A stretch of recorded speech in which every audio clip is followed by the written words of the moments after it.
अच्छा, इसकी डेफिनेशन से हम स्टार्ट करते हैं कि if we have given two vector spaces V and say W over the same field f of scalars, then any one-to-one linear transformation T of V onto W is called an isomorphism of V onto W.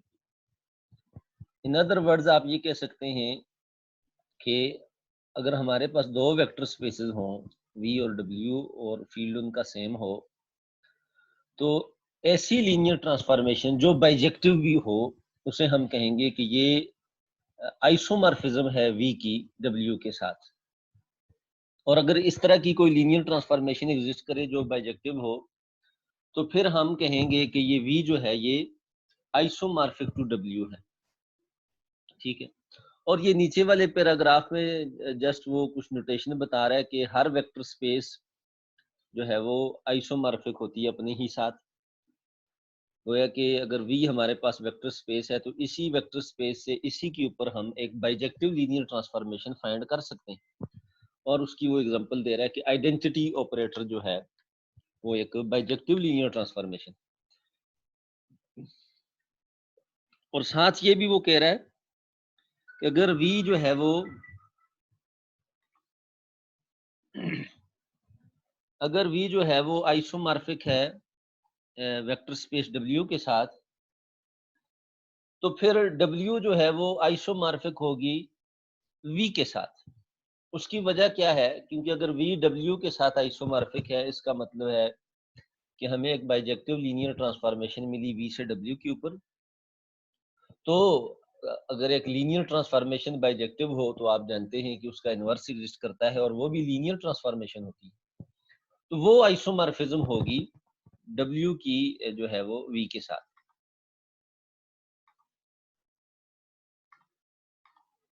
इसी को वो कह रहा है नीचे, also if V is isomorphic to W via an isomorphism of T, then W is isomorphic to V because T inverse is an isomorphism of W onto V.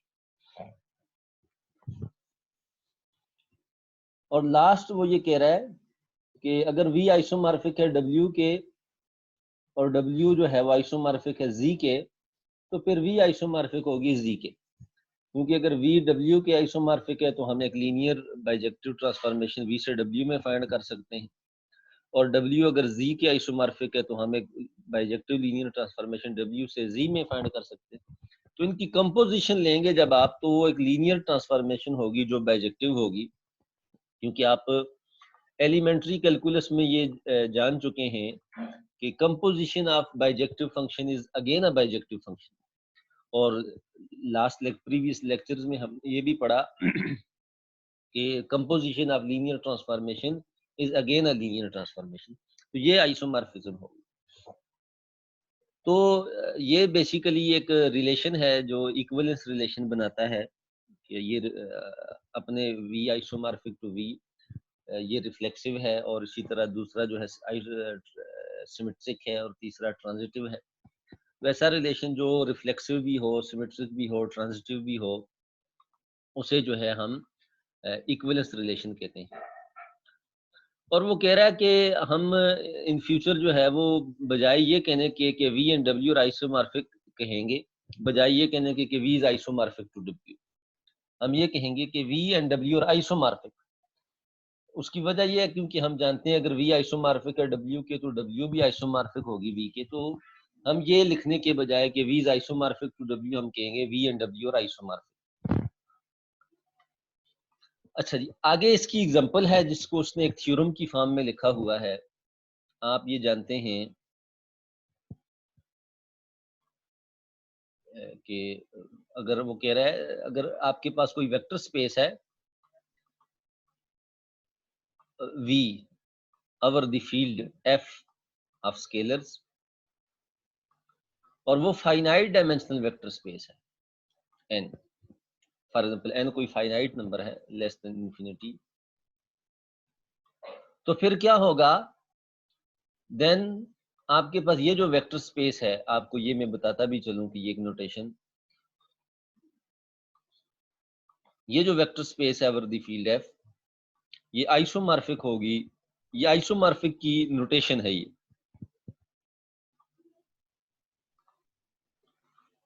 Is isomorphic to Fn। तो ये एक अलामत है कि जब vector spaces isomorphic हो तो उसके दरमियान हम ये इस तरह का दो इक्वल्स दो लाइंस ड्रा करके उसके ऊपर टिल्डा का साइन लिखते हैं। तो ये इसको इसने थ्योरम की फॉर्म में लिखा हुआ है। प्रूफ इसका सिंपल है कि जो है वो अगर आपके पास वेक्टर स्पेस फाइनाइट डायमेंशनल है तो फिर आपको पता है कि इसकी बेसिस एग्जिस्ट करेंगी। इसका मतलब है कि इसकी बेसिस का जो सेट है वो एक फाइनाइट सेट है। इसे हम कर देते हैं कि alpha 1 so on alpha n आपके पास इसकी बेसिस है।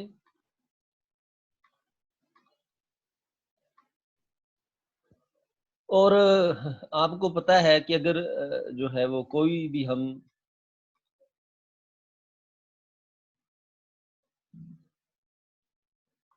और आपको ये भी पता है कि अगर जो है वो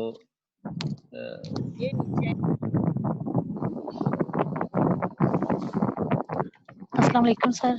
वालेकुम सलाम। सर ये लेक्चर अभी स्टार्ट हुआ है हमारा? हाँ, लेक्चर एग्जैक्टली 11 बजे स्टार्ट हुआ है।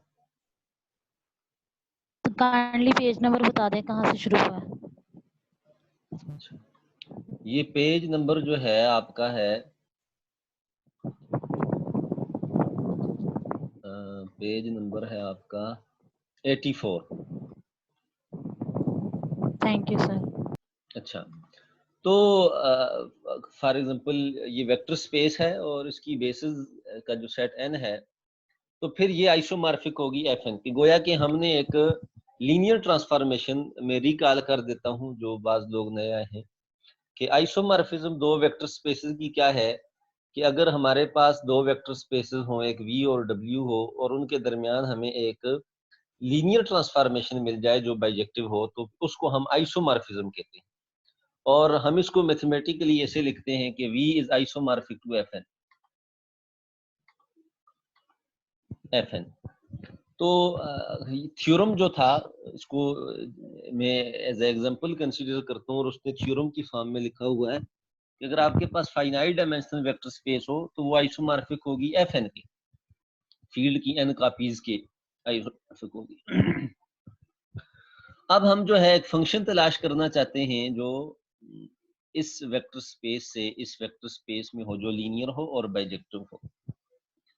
तो आप देखें क्योंकि ये बेसिस हैं, अगर कोई भी वेक्टर आप अल्फा ले लें इस वेक्टर स्पेस V का तो फिर इसको आप जो है वो जस्ट मैं बुक वाली नोटेशन यूज करता हूँ। तो इसको आप जो है वो लीनियर कॉम्बिनेशन में लिख सकते हैं इन बेसिस वेक्टर की x1 alpha 1 plus so on xn alpha n।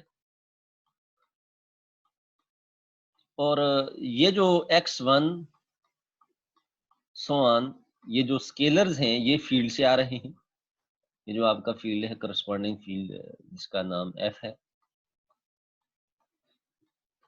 तो मैं एक फंक्शन डिफाइन करता हूं इस वेक्टर स्पेस से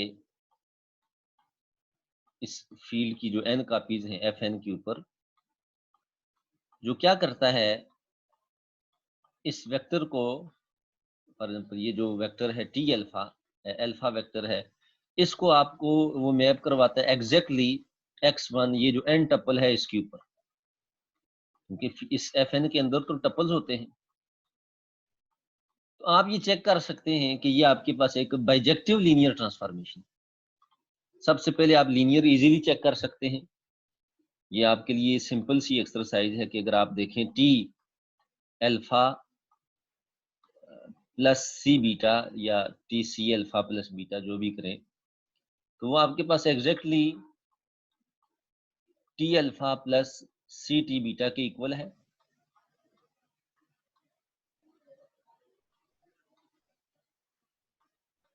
टी बीटा के इक्वल। तो ये आप चेक कर लेंगे बच्चों।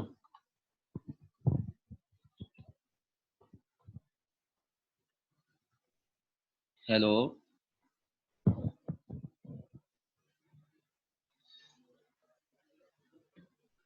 हेलो,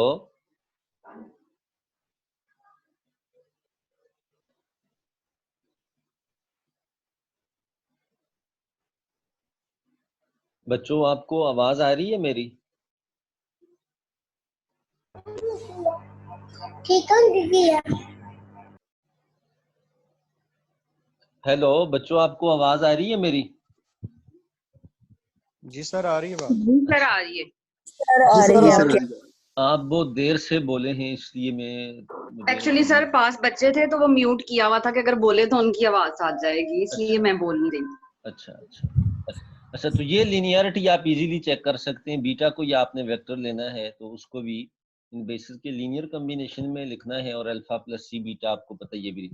तो ये जो है लीनियर है। अब हमने चेक करना है कि आया ये जो है वो इंजेक्टिव भी है कि नहीं, क्योंकि हम देखते हैं कि ये बाइजेक्टिव होना चाहिए। तो हम इसकी नल स्पेस निकालेंगे, और आपको पता है कि नल स्पेस बेसिकली वो वेक्टर्स हैं वेक्टर स्पेस के जो एग्जैक्टली जो है वो जीरो पे मैप होते हैं। T alpha exactly equal to zero. और आप लास्ट लेक्चर्स में आपने ये रिजल्ट पढ़ा है कि अगर आपके पास किसी लीनियर ट्रांसफॉर्मेशन की जो नल स्पेस है अगर वो जीरो हो तो फिर वो लीनियर ट्रांसफॉर्मेशन इंजेक्टिव होती है, 1-1 होती है। तो आप ये देख सकते हैं कि ये आपके पास ये जो कर्नल है ये एग्जैक्टली नल स्पेस जो है ये जीरो है। क्यों? क्योंकि टी अल्फा जीरो का मतलब क्या है कि आपके पास ये जो टपल है ये जीरो है, और T alpha equal to zero का मतलब कि ये tuple equal to zero vector है। और ये जीरो का क्या मतलब है कि ये सारे कंपोनेंट x1 x2 xn ये जीरो है। और ये जीरो का मतलब क्या है कि ये अल्फा जो है एग्जैक्टली जीरो है। तो नल स्पेस आपके पास एग्जैक्टली किसकी इक्वल आई? जीरो के इक्वल आई। हाँ जी बच्चों, ये पता चला आपको?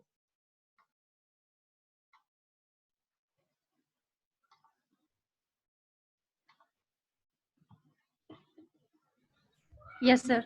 अच्छा, अब ये आपने डायमेंशन और कर्नल से रिलेटेड जो है थ्योरम भी पढ़ा था कि अगर आपके पास वेक्टर स्पेस फाइनाइट डायमेंशनल हो और टी कोई लीनियर ट्रांसफॉर्मेशन हो वेक्टर स्पेस किसी v से w के ऊपर, तो फिर dimension of null space plus dimension of range is equal to dimension of vector space. तो कर्नल की डायमेंशन जीरो है, तो यहाँ से आप एग्जैक्टली डिड्यूस कर सकते हैं कि जो डायमेंशन ऑफ रेंज है, रेंज ऑफ टी, ये जो थ्योरम आपने पढ़ा था, plus dimension of null space of T is equal to dimension of given vector space जो आपके पास n है इसकी। और ये जो है एग्जैक्टली जीरो आ गई क्योंकि ये कर्नल जो है वो जीरो सब स्पेस है। तो यहाँ से dimension of range of T क्या आ गई? n आ गई। तो गोया के रेंज ऑफ टी जो है वो एग्जैक्टली जो है वो इक्वल है, आप ये कह सकते हैं आइसोमॉर्फिक है fn के, क्योंकि इसकी जो रेंज है वो ये है और ये भी आपके पास एक n डायमेंशनल वेक्टर स्पेस है। तो देखें आप, यहाँ से पता चला कि ये सर्जेक्टिव है, ये ऑन2 है, यहाँ से पता चला कि ये 1-1 है, और ये पीछे हम इसकी लिनियरिटी चेक कर चुके, लिहाजा ये आपके पास क्या है? आइसोमॉर्फिज्म है वेक्टर स्पेस VF की FN की। हाँ जी बच्चों, ये थ्योरम आपको समझ आया? सर लास्ट से जरा दोबारा बता दें, 1-1 और ऑन 2। अच्छा, तो ये अभी हम बुक से भी देखते हैं, बुक में भी उसने प्रूफ किया हुआ है। जो है वो उसने जस्ट जो है वो सिंपल सा किया, लेकिन हमने इसको थोड़ा सा एक्सप्लेन किया है। वो कह रहा है कि अगर अल्फा कोई वेक्टर है तो टी अल्फा एन टोपल के ऊपर आप मैप करवाएं, तो वो कह रहा है कि हमने जो कोऑर्डिनेट्स पीछे भी पढ़ा है कि ये टी लीनियर है, ये आप चेक कर सकते हैं, और 1-1 और ऑन2 भी है। और ये मैंने अभी आपको बताया भी कि ये 1-1 कैसे है कि अगर आप इसका कर्नल निकालें, नल स्पेस जो बाय डेफिनेशन इस ये होता है, वो आपके पास एग्जैक्टली जीरो है। क्यों? क्योंकि इसके अंदर वो वेक्टर्स हैं वेक्टर स्पेस V के जो जीरो पे मैप होते हैं। और टी अल्फा जीरो है। टी अल्फा जीरो का मतलब क्या है कि ये चीज जीरो है, क्योंकि टी अल्फा इसकी इक्वल है, हमने डिफाइन किया। और इस चीज के जीरो होने का क्या मतलब है कि ये कंपोनेंट्स जो हैं coordinates x1 x2 so on xn, ये आपके पास जीरो है। और अगर ये जीरो है तो ये इनकी वैल्यू यहाँ सब्स्टिट्यूट करें तो ये अल्फा जीरो है। तो गोया कि नल स्पेस के अंदर सिर्फ जीरो ही पड़ा हुआ है। तो यहाँ से आप ये डिड्यूस कर सकते हैं कि जो नल स्पेस है वो जीरो है और लीनियर ट्रांसफॉर्मेशन जो है ये 1 to 1 है। क्योंकि ये थ्योरम आपको मैंने पढ़ाया था कि if null space is given linear transformation is injective 1 to 1 if and only if its kernel is 0। और लास्ट लेक्चर जो हमने पढ़ा था उसमें हमने ये रिजल्ट भी पढ़ा था कि अगर वेक्टर स्पेस फाइनाइट डायमेंशनल हो तो फिर dimension of range of T या रैंक ऑफ टी जिसे हम कहते हैं, rank of T plus nullity of T is equal to dimension of vector space. तो डायमेंशन नल स्पेस की जो है नलिटी जो है वो जीरो है, क्योंकि ये जीरो सब स्पेस यहाँ सब्स्टिट्यूट किया तो जीरो। तो आपके पास बाकी क्या बचा, dimension of range of T is equal to n. वो है कि रेंज ऑफ टी जो है वो एन है और उसकी डायमेंशन एन है, और range of T exactly F n के इक्वल है क्योंकि इसकी भी डायमेंशन एन है। तो यहाँ से आपने ये डिड्यूस किया कि ये ऑन टू है, ऑन टू है। तो ये 1 1 भी हो गया और ऑन टू भी हो गया, लिहाजा ये बाइजेक्टिव हो गया। तो ये आपके पास क्या है, आइसोमॉर्फिज्म। और ऑन टू आप यहाँ से भी चेक कर सकते हैं। देखें हर एन टपल के करस्पॉन्ड एक वेक्टर अल्फा पड़ा हुआ है। जब ये कोऑर्डिनेट्स आप चेंज करेंगे तो आपके पास ये वेक्टर भी चेंज होता जाएगा। तो ये सर्जेक्टिव भी है। अच्छा बच्चों, तो ये आपका आइसोमॉर्फिज्म से रिलेटेड जो है वो मटेरियल था कुछ। हम फर्दर चलते हैं। आज जो हमारा टॉपिक है वो बड़ा ही अहम टॉपिक है जो अभी हम डिस्कस करने जा रहे हैं, और वो है मैट्रिक्स ऑफ लीनियर ट्रांसफॉर्मेशन। कि अगर हमारे पास कोई सी भी वेक्टर स्पेस हो। अच्छा, पहले तो इसने कुछ एक्सरसाइजेस दी हैं, ये भी आप नोट कर लें। कह रहा है क्वेश्चन नंबर 2 है आपके पास। कह रहा let V be a vector space over the field of complex numbers. वो है कि फील्ड अब आपने जो लिया है वो कॉम्प्लेक्स नंबर्स का फील्ड है, स्केलर इसके अंदर कॉम्प्लेक्स नंबर है। और सपोज करें कि आपके पास V जो है वो आइसोमॉर्फिक है C3 के साथ। C3 आपके पास 3 कॉपीज ऑफ जो है वो कॉम्प्लेक्स नंबर्स हैं, कॉम्प्लेक्स प्लेन है। और वो कह रहा है कि इसके अंदर 4 वेक्टर ऐसे हैं कि वो इन वेक्टर्स पे मैप हो रहे हैं। और पहला पार्ट कह रहा है इफ इज अल्फा इन दी सब space spend by alpha 2 and alpha 3। पहला काम वो ये कह रहा है कि आप बताएं कि ये जो अल्फा 1 वेक्टर है क्या ये उस सब स्पेस में है जो जिनको अल्फा 2 और अल्फा 3 स्पेन कर रहे हैं।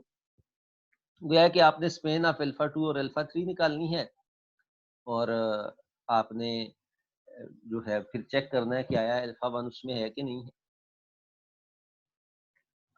और इसका बी पार्ट कह रहा है कि W1 आपके पास ए पार्ट जो है सर, ये ए पार्ट कैसे करेंगे सर, थोड़ा सा जरा बता दें। अच्छा, आपने क्या करना है कि ये पहले किसी तरह ये अल्फा 2 और अल्फा 3 आपने फाइंड करने हैं। देखें ये आपके पास इंफॉर्मेशन गिवन है कि टी अल्फा 1 इसके ऊपर मैप हो रहा है, टी अल्फा 2 इसके ऊपर मैप हो रहा है, टी अल्फा 3 इसके ऊपर और टी अल्फा 4 इसके ऊपर मैप हो रहा है। तो अब आपने सिर्फ ये चेक करना है कि ये जो स्पेन ऑफ अल्फा 2 और अल्फा 3 ये किसके इक्वल है। गोया कि ये निकालने के लिए आपने ये जो इंफॉर्मेशन है, क्वेश्चन ही असल में यही था कि ये जो आपको इमेजेस दिए हुए हैं इन वेक्टर्स के, यहाँ से आपने अल्फा 2 और अल्फा 3 आपने निकालना है। वो जब आप निकाल लेंगे तो फिर आपने इनकी स्पेन निकालनी है, गोया कि इनके लीनियर कॉम्बिनेशंस निकालने हैं। और लीनियर कॉम्बिनेशन निकालने के बाद आपने जो है देखना है कि आया कि ये जो सब स्पेस है, स्पेन क्योंकि सब स्पेस होती है, इससे इसमें अल्फा 1 है कि नहीं। ठीक है। और इसका बी पार्ट क्या है, कह रहा है कि अल्फा 1 और अल्फा 2 की जो स्पेन है, क्योंकि वो सब स्पेस होती है, उसका नाम हम W1 रख देते हैं। और W2 जो है वो अल्फा 3 और अल्फा 4 की से स्पेन होने वाली सब स्पेस है। तो वो कह रहा है कि आपने इन दो सब स्पेसेस का इंटरसेक्शन बताना है कि इंटरसेक्शन क्या है। सर ये पार्ट करवा दें। कौन सा वाला? देखिए ना, ये पार्ट, देखिए ये पार्ट आपने खुद करना है ना, मैं आपको इंटरसेक्शन का बता सकता हूँ। ये एग्जैक्टली वही क्वेश्चन है जो क्वेश्चन नंबर ए है, ए पार्ट है। या आपने अल्फा 1 और अल्फा 2 से जो है वो स्पेन होने वाली सब स्पेस आपने खुद फाइंड करनी है। जब वो सब स्पेस आप मुझे फाइंड करके देंगे तो फिर मैं आपको इंटरसेक्शन बता दूंगा। असल क्वेश्चन ही यही है। सर अभी क्लास में कर लेते हैं। क्या? सर क्लास में ही सारे स्टूडेंट कर लेते हैं, फाइंड करके फिर आगे भी। नहीं, ये आप ये करें ना, आप करें, ट्राई करें, और जो है जब आपसे नहीं होगा तो फिर हम एक प्रॉब्लम सेशन रख देंगे, उसका एक लेक्चर रख देंगे। उसमें आपसे वो क्वेश्चन जो आपसे सॉल्व नहीं होंगे उनको हम डिस्कस कर लेंगे, लेकिन पहली फुर्सत में आपने खुद ट्राई करनी है। देखिए मैं तो एक किस्म का, मुझे तो ये चीजें हिफ्ज हैं क्योंकि मेरा ओढ़ना और बिछोना यही कुछ है। तो मैं अभी आपको सोल्यूशन दे दूंगा, लेकिन इससे आप कुछ सीख नहीं पाएंगे। फिर जब आपको एक चीज इस तरह मिल जाएगी, सोल्यूशन आपको मिल जाएगा, तो फिर आप अपनी दिमाग की जो गिरे हैं वो खोल नहीं पाएंगे। लिहाजा आप इस पे थोड़ा बहुत खुद दिमाग लगाएं, कोशिश करें और मुझे आप शो करें, और जहां से आपको इशू आएगा तो फिर आपने मुझसे पूछ लेना।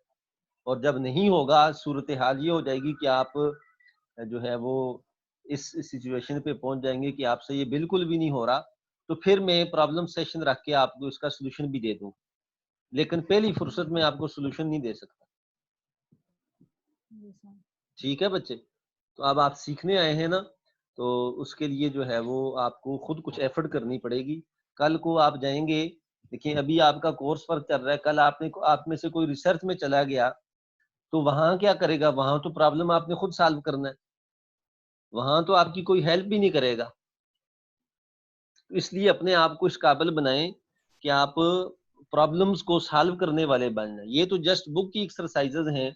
जब आपने किसी ने पेपर पब्लिश करना है या रिसर्च करनी है, पीएचडी करनी है, तो वहां तो आपने ओपन प्रॉब्लम सॉल्व करना होता है, जिसका सोल्यूशन तो दुनिया में किसी ने न किया हो, तो वो आपको सॉल्व करना पड़ता है।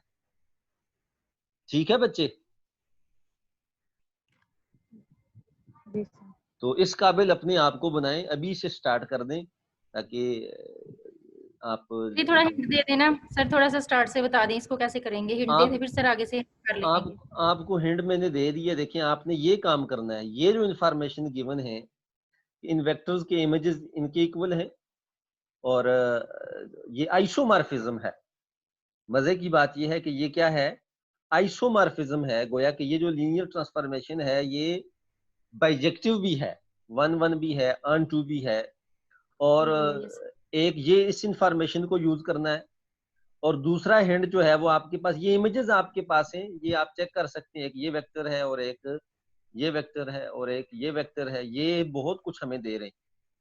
ये देखें, ये C3 के वेक्टर्स हैं, और ये बाइजेक्टिव लीनियर ट्रांसफॉर्मेशन जो है इन वेक्टर्स को इनके ऊपर मैप करवा रही है। तो अब आपने क्या करना है, फॉर एग्जांपल ये T अल्फा 1, इन वेक्टर्स के आपने नाम रखते हैं। ये V1 के इक्वल है, बीटा 1 के इक्वल है। फॉर एग्जांपल ये बीटा 1 है, ये बीटा 2 है, ये बीटा 3 है। इस चीज को यूज करके आपने जो है ये अल्फा 2 और अल्फा 3 खुद निकालने हैं, या फिर जब ये आप निकाल लेंगे तो फिर इनकी आपने स्पेन तो इजीली है, जब वेक्टर्स आपके पास हो तो आप इजीली इनकी स्पेन जो है वो निकाल सकते हैं। तो ये मैंने आपको बहुत ज्यादा हिंट दे दी है। चलिए अगर हम T alpha 1 is equal to beta 1 और T alpha 2 is equal to beta 2 रख लें इनको, हाँ, और सर फिर आगे सर फिर इसके बाद सर क्या प्रोसेस करेंगे? देखिए ये आपके पास ये जो वेक्टर्स हैं ना, ये वाले 1 0 आयोटा -2 1 प्लस आयोटा 0, और ये जो 4 यस। वेक्टर्स हैं, और आपने जो है वो देखना है, क्योंकि ये C3 के हैं, तो C3 में आपको पता है कि 3 डायमेंशनल स्पेस होती है, और इसमें 3 वेक्टर जो हैं वो बेसिस बनाते हैं।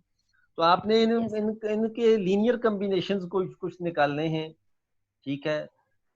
रैंक की तरफ जाना है, कर्नल की तरफ जाना है, इन चीजों की तरफ जाना है आपने। ठीक है?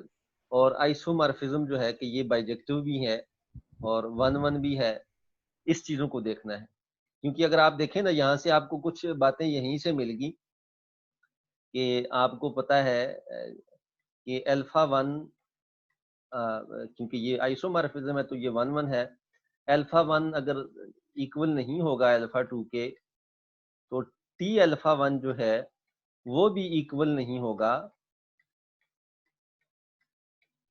टी अल्फा 2 के। ये बाइजेक्टिव है। ये इंजेक्टिव फंक्शन की डेफिनेशन है। तो यहाँ से भी आपको बहुत कुछ मिलेगा कि, और उसके करस्पॉन्डिंग अगर इनके इमेजेस इक्वल हैं तो जो है उनके प्री इमेजेस भी इक्वल होंगे। ठीक है, तो ये यहाँ से इन चीजों को आपने थोड़ा बहुत सोचना है। ठीक है, यस सर। अच्छा, और सी पार्ट भी इसको बिल्कुल इसी तरह का है। उसमें जो है वो जस्ट उसने चारों के चार वेक्टर्स उसने ऐड कर दिए। और क्वेश्चन नंबर 3 बहुत ही जो है एक इंटरेस्टिंग क्वेश्चन है। इसने जस्ट जो है वो आपको 2x2 के लिए उसने आपको दिया है, लेकिन ये जनरल भी हो सकता है। कह रहा है let W be the set of all 2 complex Hermitian matrices. Hermitian matrices वो मैट्रिसेस होती हैं जिनका कंजुगेट लें और फिर ट्रांसपोज लें तो वो नेगेटिव टाइम्स दैट मैट्रिक्स है। और इन अदर वर्ड्स आप ये भी कह सकते हैं that is the set of 2x2 complex numbers a such that aij is equal to aji conjugate। और सर ये ये कुछ ai, स्टूडेंट सर वो वेट कर रहे हैं सर, वो कह रहे हैं कि उनको भी जो है ना वो अच्छा, मीटिंग में। मैंने उन सबको एलो किया हुआ है, लेकिन उनका वो ज्वाइनिंग ही पे आ रहा है, वो इन नहीं हो पा रहे, उनकी शायद कोई कनेक्शन का इशू है। Okay sir. अच्छा अच्छा बच्चों, अब यहाँ आपने क्या करना है कि ये जो सेट है ये 2x2 कॉम्प्लेक्स हार्मिशियन मैट्रिसेस हैं। और वो कह रहा है कि W आपके पास जो है आप ये चेक कर सकते हैं कि ये वेक्टर स्पेस है और ओवर द फील्ड ऑफ रियल्स। तो आपने क्या करना है कि R4 जो है वो 4 डायमेंशन जो रियल स्पेस है, इससे इस सेट ऑफ 2x2 हार्मिशियन मैट्रिसेस के ऊपर ये फंक्शन आपने डिफाइन किया। तो आपने शो करना है कि ये आइसोमॉर्फिज्म है। कि पहला काम आपने क्या करना है कि चेक करना है क्या है ये लीनियर है, और दूसरा काम ये है कि आपने चेक करना है कि आया ये 1 to 1 है कि नहीं है। और 1 to 1 चेक करने के आपके पास बहुत से मेथड है। एक तो ये कि आप उसकी नल स्पेस देखें कि वो 0 है, और दूसरा बाय डेफिनेशन, और उसके बाद आपने चेक करना है कि ये सर्जेक्टिव भी है कि नहीं है। ठीक है बच्चों?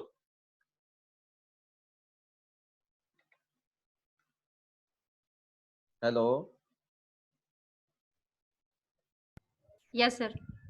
अच्छा, यस सर। तो ये तो बहुत ही सिंपल क्वेश्चन मिल गया आपको कि जो है आपने जस्ट लिनियरिटी और इसकी इंजेक्टिव। उसके बाद वो कह रहा है कि show that FMN is isomorphic to FMN, कि ये जो space of all M/N matrices है ये आइसोमॉर्फिक है FMN के। गोया कि इन दो स्पेसेस के दरमियान आपने एक फंक्शन ऐसा डिफाइन करना है जो 1 to 1 भी हो और ऑन टू हो और लीनियर ट्रांसफॉर्म। इसका मैं हिंट्स आपको दे देता हूं, तो बाकी आपने ये खुद ही देख लेना है, जो बाकी काम है वो आपने कर लेना है। मैं क्या करता हूं कि जो FM/N मैट्रिसेस हैं, मैं आपको सिंपल सी एग्जांपल देता हूं। फॉर एग्जांपल 2, M की जगह 2 है आपके पास और N की जगह 3 है, और हमने जो है वो शो करना है कि ये आइसोमॉर्फिक है F6 के। ऐसा ही है? M की जगह मैंने 2 ले सर लिया। जी जी आवाज नहीं आ रही। बच्चों, आप सबको आवाज नहीं आ रही? नहीं सर आ रही है। अच्छा बच्चे, मुझे तो आपका आ पर्सनल रही है कोई सर। इशू, आपका कोई जो इशू है अपना, आप अपने कनेक्शन को थोड़ा सा स्टेबल सर करें। अब अब आ रही है, अब आ रही है आवाज। अच्छा अच्छा अच्छा, फिर हमने क्या करना है कि ये जो M/N उसने दिया, फॉर एग्जांपल M मैंने 2 ले लिया और N की जगह 3 ले लिया, और वो कह रहा है कि एफ ये m multiply by n f6 के आइसोमॉर्फिक आपने शो करना। तो आपको पता है 2/3 का मतलब क्या है कि ये एक 2/3 मैट्रिक्स है। A11 A12 इसकी 2 रोज है और 3 कॉलम है। A13 ये फर्स्ट रो आ गई और उसके बाद आपके पास A21 A22 और A23 यह आपके पास एक जनरल 2/3 मैट्रिक्स है और इसके दरमियान हम फंक्शन डिफाइन खुद से करते हैं और आप चेक करेंगे कि ये आपके पास ये इस मैट्रिक्स को जो मैप करवाएगा वो एग्जैक्टली इसके ऊपर मैप करवाए A11 सो ऑन। उसके बाद आपके पास A12 सो ऑन। इसी तरह ये जो उसका लास्ट कंपोनेंट है A23 सीक्वेंस से आप ऐसे लिखते हैं। इसके ये 6 टपल्स हैं A11 A12 A13 फिर A21 A22 A3। तो आप ये चेक कर सकते हैं कि ये आपके पास एक लीनियर ट्रांसफॉर्मेशन है, क्योंकि अगर ये मैट्रिक्स A है इसी तरह की कोई मैट्रिक्स B ले लें तो आप चेक कर सकते हैं कि T of A plus c b आपके पास एग्जैक्टली जो है वो T of A plus c T of B के इक्वल होगा। और इसी तरह आप चेक कर सकते हैं इसका कर्नल जो है वो 0 है, जो नल स्पेस है वो 0 है और रेंज भी इसकी f6 की इक्वल। ठीक है बच्चों? Hello yes sir. तो आपने ये जनरल करना है, ये मैंने पर्टिकुलर लेके आपने m बाय n मैट्रिक्स लिखनी है, गोया कि इसको आगे जारी रखना है।